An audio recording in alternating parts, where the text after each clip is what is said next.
这是粪扫问题，同款需要进一步来改善。高雄凤山溪即阵一寡水加令来遮起收，短短1公里内拢总有5个鸟仔收。在地职工就发觉讲，因为河里粪扫变较济，倒水加令是用粪扫来起收，伫咧顶面布鸟仔卵。在地百姓嘛讲到凤山溪污染的情形拢无较改善，即嘛阁有人乌白蛋粪扫酸断生态，变做规个生态危机，互看到的人感觉足唔甘。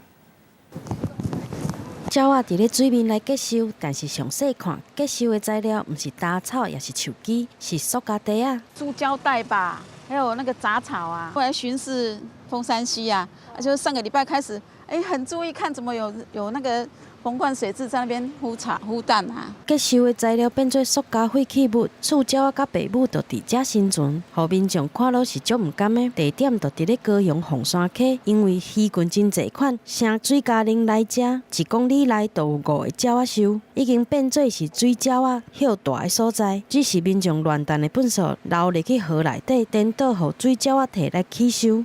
民众应该不要乱丢垃圾，常常这边都是垃圾。 我们志工会来捡啊。其实水加令每一年拢会来遮生炭，加上对环境的忍受度较悬，定定就地取材来做鸟仔收。嘛因为生存的环境拢是粪扫，才会用废弃物来起收，互人看到是真唔甘。那环保局这边后续也会跟这个水利局来研究一下，看针对这些垃圾啊，是不是来做一个清理或是一个净息的一个动作。其实针对凤山溪污染，环保局对今年1月到即马已经真侪摆来处理，嘛已经罚400多摆啊。但是不管是水污染，也是塑胶收，想要互鸟仔一个清气的生存环境，避免破坏生态，就要对你我来做起。